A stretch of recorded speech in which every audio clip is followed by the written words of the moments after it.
Hello, welcome to Storytime with Jen. Today we're going to be reading The Brave Little Tailor. The Brave Little Tailor is an adventure story about a spry tailor, the clown supreme of the Grimm's fairy tales, whose little name and stature contrast with his oversized bluster. Tickled with himself for killing 7 flies at one blow, the tailor decides to pack in his trade and show the world his superhero talents, a theme that has enjoyed endless variation in popular culture.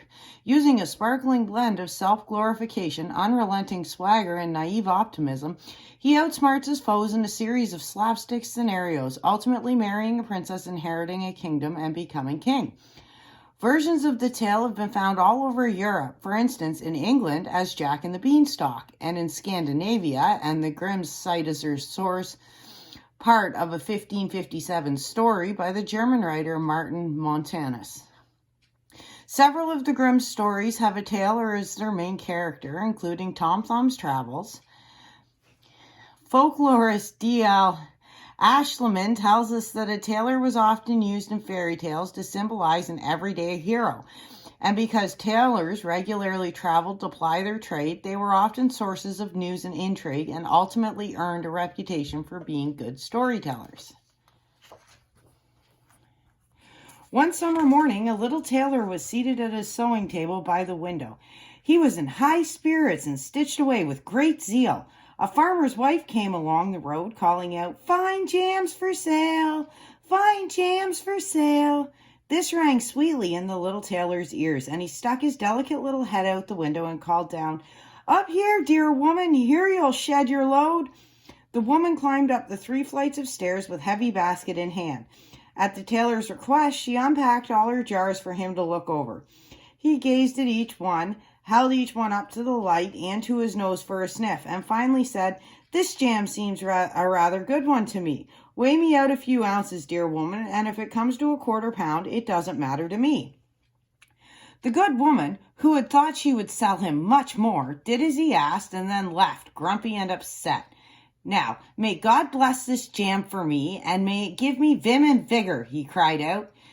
He took a loaf of bread down from the pantry, sliced it along its entire length, and spread it thickly with the jam. "This ought to be a sweet little nibble," he thought, "but I should first finish working on that jacket before I eat." He put the bread down next to him and sewed away again happily, making bigger and bigger stitches. In the meantime, the sweet smell of the jam made its way up the walls, where many flies were gathered. They were enticed by the bread and swarmed down in great droves. "Hey, who invited you?" cried the little tailor, and swatted them away with his hands.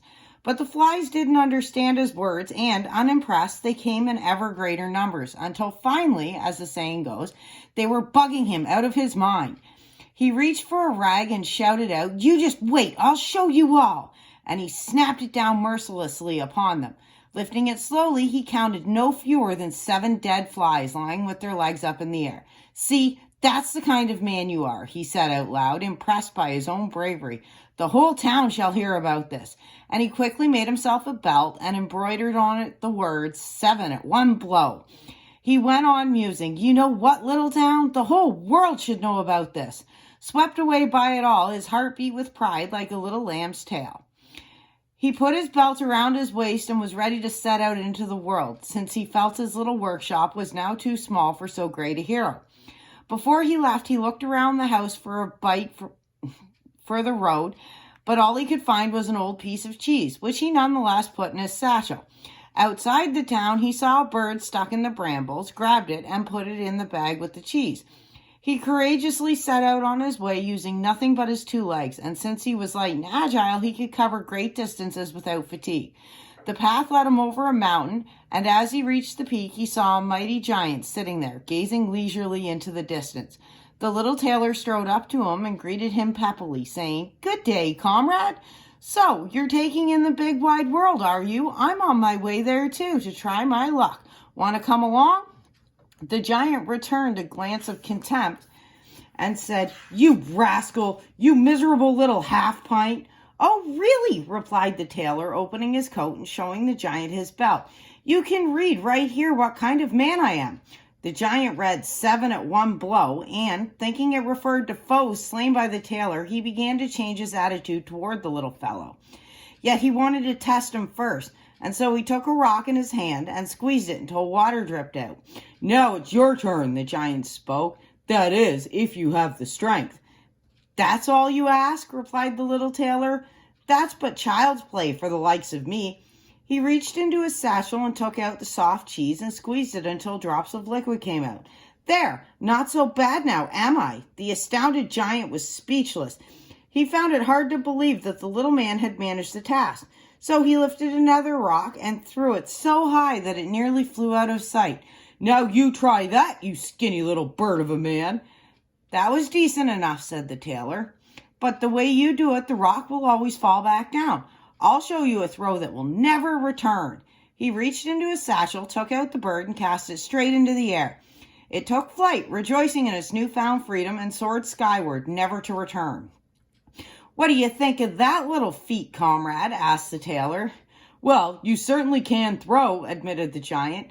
"But now let's see if you can carry a real load." He led the tailor over to a massive oak tree that lay felled on the ground and said, "If you are strong enough, then help me carry this tree out of the forest."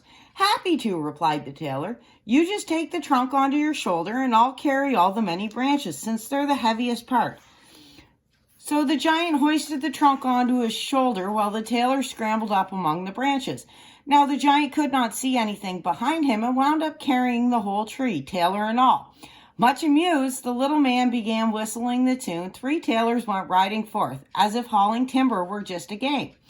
After carrying the load a ways, the giant had to stop and called out, "Listen, I have to drop the tree." The tailor jumped spryly down to the ground, grabbed the tree with both arms as if he had been carrying it the whole time, and said, "You're such a big fellow and can't even carry half a tree." They went further along until they came up to a cherry tree. The giant seized its top where the ripest fruit was hanging, bent the whole tree down, and handed it off to the tailor, telling him to eat the fruit. But the little tailor was far too weak to keep the tree bent, and when the giant let go, the trunk snapped straight and the tailor shot right into the air. As he hit the ground without a scratch, the giant chided him. "What happened? Aren't you strong enough to hold down that little twig of a tree?" "I have all the strength I need," replied the little tailor. "Do you think that would be difficult for someone who thrashed 7 at one blow? I jumped over the tree because there are hunters shooting into the grove below. You should do the same if, that is, you're able." The giant gave it his all, but could not clear the top of the tree. Instead, he got caught in the branches, leaving the tailor, once again, with the upper hand. The giant grumbled, "If you are such a bold fellow, why don't you come to our cave and spend the night with us?" The little tailor was game and went along. As they arrived at the cave, the other giants were seated around a fire, each crunching away on a whole grilled sheep. "This place is much roomier than my little workshop," thought the tailor as he looked around. The giant showed him to a bed and told him to lie down and sleep as long as he needed. But the bed was too vast, so instead he crawled into a comfy corner. At midnight, thinking that the tailor was fast asleep, the giant got up, took a heavy iron rod, and smashed the bed with his full force, instantly splitting it in two. He was sure he'd pulverized the spindly little grasshopper of a man. At first light of day, he went out into the woods with the other giants and forgot all about the little tailor. But our little man, as high-spirited as always, soon caught up with the giants. They panicked, for they thought he had come to strike them down in revenge, and they tore away in haste. So he continued on his way alone, ever guided by his sharp little nose. After wandering a long time, he came upon the castle of a great king, and, exhausted, he lay down and fell asleep on the grass. While he slumbered, a crowd of courtiers gathered and looked him up and down from all sides, until at last they spotted the motto on his belt. 7 at one blow! Great heavens! They exclaimed. "What does this mighty warrior seek here in our peaceful kingdom? He must be a powerful lord indeed." They went and told the king that if war were to ever break out, the man would be a powerful and useful ally, and at all costs should not be allowed to leave. The king thought this was a wise counsel. He sent one of his courtiers to the little tailor to offer him the chance to serve in the royal army. That is, once he awoke. The messenger stood patiently by the sleeping guest, waiting until he had stretched his limbs from sleep and opened his eyes. Then he delivered the king's message. "That is exactly why I have come here," the tailor declared. "I would be pleased to enter the king's service." He was received with honors, and a special apartment was prepared for him. But the other soldiers felt slighted by this generosity toward the newcomer and wished he were 1,000 miles away. "What will come of this?" they asked one another. "If there were ever trouble with him and he lashed out, 7 of us could go down all at once. We can't hold our own against that." And they decided as a company to go to the king and ask for leave. "We are not made for this," they said. "How can we stand fast against a man who can strike down 7 at one blow?" The king was saddened to lose his most faithful servants for the sake of just one man. He wished that he had never laid eyes on him and that he could be rid of him. But he thought it unwise to banish him, for he was afraid that the little tailor might take revenge by slaying him and all his people, then seize the throne for himself. The king went back and forth in his mind until at last an idea came to him. He sent another messenger to the tailor to tell the little man that, because he was such a great warrior, he wished to make him an offer. In one of his kingdom's many forests there were 2 giants wreaking havoc, thieving, murdering, burning, and pillaging. Anyone who went near them put his life at risk. If the tailor overpowered and slew these monsters, the king would reward him with half the kingdom and his daughter's hand in marriage. He would also lend him 100 knights in support. "This befits exactly the kind of man I am," thought the little tailor, "a beautiful princess and half the kingdom. This kind of offer doesn't come along every day." "Oh, yes, your majesty," he answered. "Consider those 2 monsters doomed already, but I won't be needing your 100 knights. Whoever can strike 7 with one blow could never be frightened by 2. So the little tailor set out, and the 100 knights followed him. As he came to the edge of the forest, he told them, "Stay here and wait. I shall deal with the giants alone." With that, he started into the forest, looking left and right for the giants. After a while, he spotted them lying asleep under a tree, snoring so powerfully that the branches swung up and down in rhythm. Hardly a lazy fellow, the little tailor packed his pockets full of stones and climbed into the tree. When he was halfway up, he slid down a branch so that he was seated right above the sleeping giants. And then he rained down one stone after another onto one giant's chest. It took some time before the giant felt anything, but finally he awoke and poked his fellow, saying, "What are you doing hitting me?" "You must be dreaming," answered the other giant. "I'm not hitting you." So they both lay back down and went to sleep. But then the tailor pitched a stone down onto the second giant. "What was that?" he cried. "What are you doing chucking things at me?" The first giant growled back, "I'm not chucking anything at you." They bickered for a while, but since both were tired, they let it be and closed their eyes again. But the little tailor resumed his ruse and took the heftiest rock and threw it down with all his might onto the first giant's chest. "Now that's going too far," the giant screamed, leaping to his feet. And with blind rage, he flung his partner in crime against the nearest tree, making it shake. The second giant gave him a taste of his own medicine, and soon they were in such a fury that they thrashed each other around with trees ripped up from the ground, and did not stop until they both lay dead on the forest floor. The tailor jumped down and said, "What luck they didn't tear out the tree I was sitting in. I'd have had to leap to the next one like a squirrel, but we little fellows are quick and agile lot." And he drew his sword and left deep marks in the chests of both giants. When he went back to the knights to pronounce, "The work is done. I've slain both the giants, but I must say it was tough. In their panic, they tore up trees to beat me back with. But even that was no help against someone like me, who can strike down 7 at one blow." "Are you not wounded at all?" the knights asked. "You're right to wonder," the tailor replied, "but they did not even touch a hair on my head." The knights could hardly believe him and rode into the woods, where they found the giants swimming in their own blood, and around them the fallen trees. So the little tailor returned to the king and demanded his reward. But the king regretted his promise and set his mind again on ridding himself of the hero. "Before you are entitled to my daughter and half my kingdom," he said to the tailor, "you must prove yourself with one more feat. A unicorn is running wild in our forest and is doing great harm. You must first catch it and bring it to me. I am less afraid of a unicorn than of 2 giants, 7 at one blow. That's my motto." So he took a rope and an axe and went out into the forest and told his entourage again to wait. He did not need to search for long, for the unicorn soon came along and charged right at him as if it wanted to gore the little man without any provocation. "Easy, "Easy," he said. "Not so fast." He stood his ground and waited until the animal was dangerously close. Then he leapt nimbly behind a nearby tree. The unicorn rammed into the tree at full speed, spearing its horns so deeply in the trunk that not even its mythical powers were enough to pull it out. And with that, the unicorn was captured.